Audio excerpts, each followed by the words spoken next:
Howdy, everybody. Here we are, all ready to take you down to Pine Ridge for another visit with Lum and Abner, brought to you by the makers of Horlicks, the original malted milk. Now, here's a simple, safe, reducing plan for overweight people. An effective way to lose excess pounds without discomfort or without resorting to methods of which your doctor might not approve. Drink a glass full of Horlicks at noon instead of eating a heavy meal. Here's why that Horlick luncheon will help you people who are anxious to regain a youthful waistline.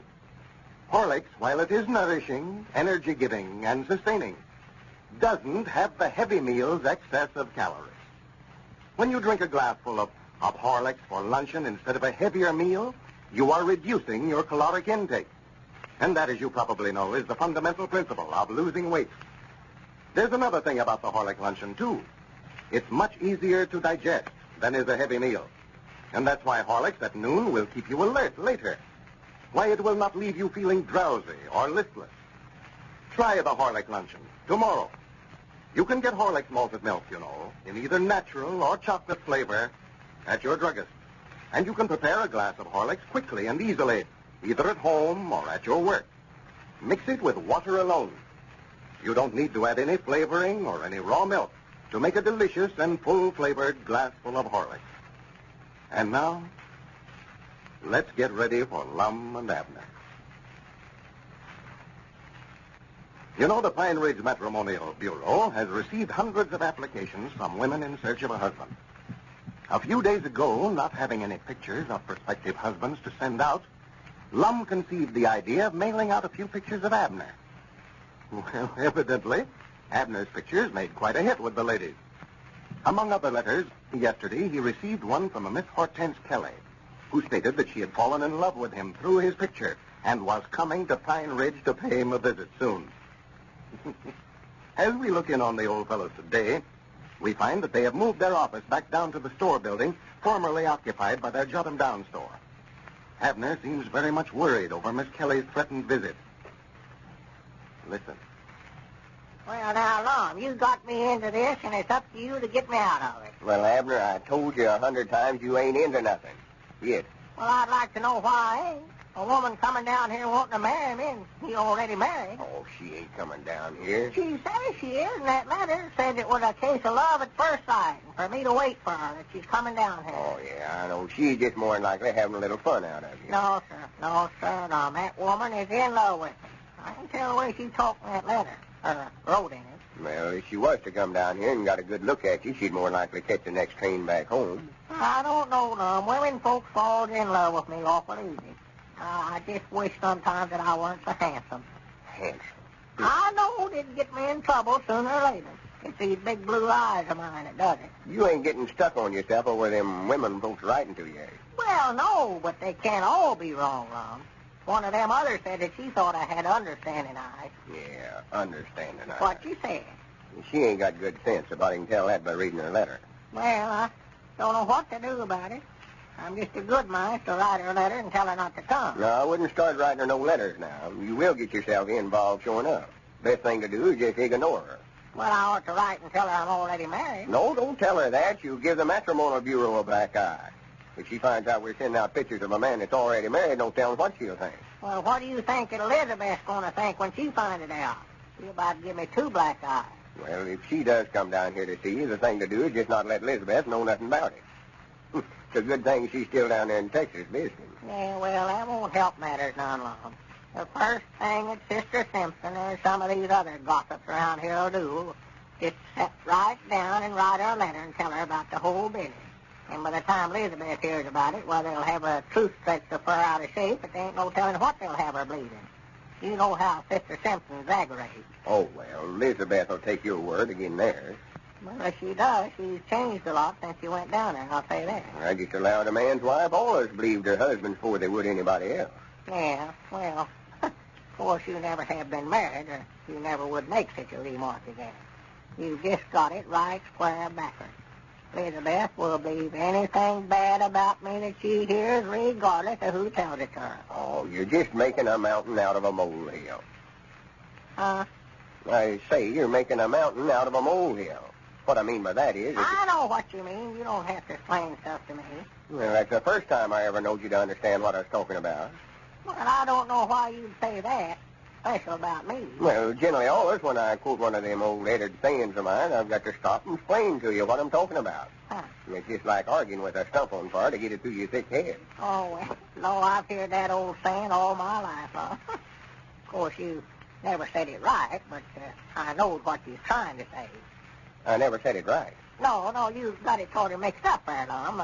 The way the saying goes is that if you can't take the mountain to the molehill, take the molehill to the mountain. That's Oh, the for saying. goodness sake. You're talking about Mohammed in the mountain. No, I said molehill, Lum. You just misunderstood me. I know what you said. I mean, you're thinking about Mohammed. I ain't no such a thing. I ain't thinking about nothing. Yes, you are. I know what you're thinking about. Well, now, Lum, I reckon I ought to know more about what I'm thinking about than you do. You can't read my mind. No, and nobody else can. More than likely ain't nothing in your head there but a big vacuum. A vacuum? For the land's sake. Why, there ain't room for a vacuum in my head. Where would they put the handle? Oh, for goodness sake, Abner. Where would they put that? What I meant, you're taking a little bitty molehill that don't amount to nothing and trying to make a big mountain out of it. Taking this little letter you got from that woman and making such a to-do over it. Well, now, which? Which what? Which am I trying to do? I say that's what you're doing when you take this letter so serious. You're making a mountain out of it. I think I understand what you mean there. You mean if I can't get her to come here, that I'll have to go there, huh? No, you're still thinking about Mohammed. No, her name is Hortense. Don't you remember, Lum? Hortense Kelly. That's her name. Abner, you're getting yourself all twisted up now. Huh? Sit still. I mean, you're getting your mind twisted up. Oh. Just forget about the mountain. Forget about Hortense, too. You're just worrying yourself over nothing. Wait till she gets here. Then it'll be time enough to start worrying. Yeah, it'll be too late then.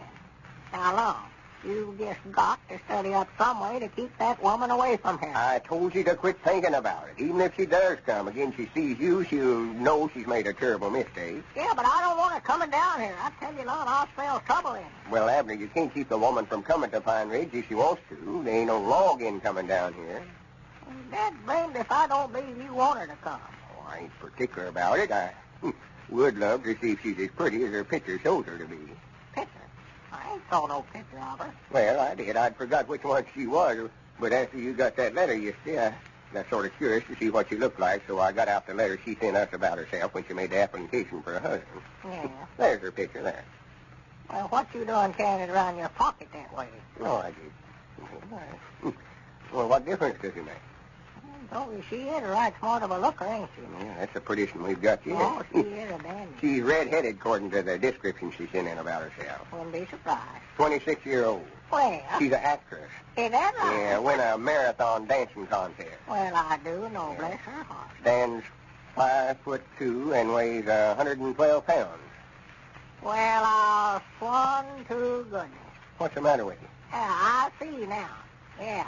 You just want to get that woman down here so you can see her yourself. Well, where did you get such ideas out of That's just about the size of it. I see through the whole thing now. Yeah, you scared to send your own picture, feared that Evelyna'd find out about it, so you sent her Now, mine. wait a minute, Abner. Just calm And you're yourself going down. to sit down there right now and tell her that you made a mistake and sent her the wrong pictures. That fella she's in love with is done married. I ain't going to write her no such a thing. You know how come me to send them pictures of you out. They was the only ones we had here. Either you sit down and write her not to come, or I'm going to step right there at the telephone and call up Evelyn. Call up Evelyn. Yes, sir, and tell her that you're in love with Hortense. Go ahead. Call her up. That's just what I'm going to do, yes, sir. I'll bet you'll stop her from coming down. Abner, get away from that telephone. I ain't going to do it. I said I was going to tell her, and I'm going to tell her. Abner. Hello? Abner.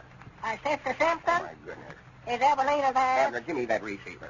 Tell her to step to the telephone, please, Here, Mom. give me I'll that show you. receiver. I'll show you. Yes, What are you sir. trying to do? Break me and Evelina Well, up? I'd rather break you and Evelina up than have that woman break me and Elizabeth up. All right. I'll write the letter. Hang up the receiver. Yeah, wait a minute. Here's Evelina now.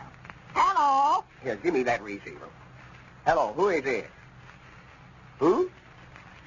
Evelina. Well, you've got the wrong number. This is the Pine Ridge Matrimonial Bureau. Goodbye.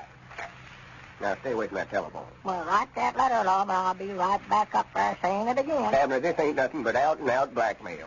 What do you want me to say? Just tell her that you sent the wrong picture and that she better not come down here on account of I'm done married. All right. Hand me that pencil there. Doggy, that's a relief. It just wouldn't do for her to come down here, Lum. Well, Elizabeth just go high. Look, your honor. Well, howdy, Dick. Yeah, come in, Dick. Well, moved back down here in the old store building, have you? Yeah, we never had room over at my place for the matrimonial office. Well, I went over there looking for you. I got a telegram here for you, Abner. Telegram? Yeah. Yeah, they left it down there at the store. I told them I'd see if you got it. Well, I do know. I bound you saw Elizabeth and Paul that they're coming home. Sit down, Dick, and roll for a while. Yeah, looks natural to see you fellas back over here at the store. Yeah. I was sitting here today thinking, I wish we'd never sold our store. Yeah. Seems so quiet around here without no merchandise in the shelves. What's the matter, Abner? For goodness sakes, Abner. You look like you saw a ghost.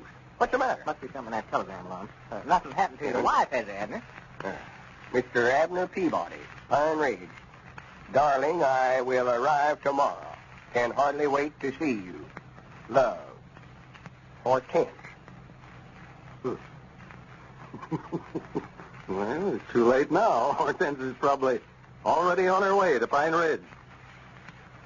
Ladies and gentlemen, poor and unhealthy teeth and gums are the cause of much suffering and misery. It's most important that every one of us give our teeth proper care. And it's doubly important that we parents keep a careful watch over the condition of our children's teeth. For sound and healthy teeth are formed during childhood years. 3 things are important in preventing decay. First, regular visits to the dentist. And second, regular and proper cleaning of the teeth. Third, and just as important as the other 2, is proper diet.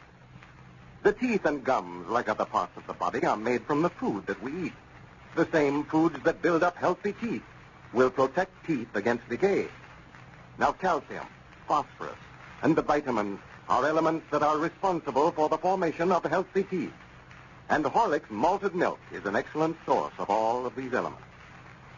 To help children develop sound teeth and gums, give them several glassfuls of Horlicks every day.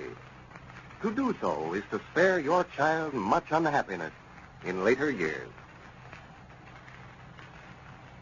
This is Carlton Brickert, speaking for Lum and Abner and Horlick, who now bid you all good night and good health.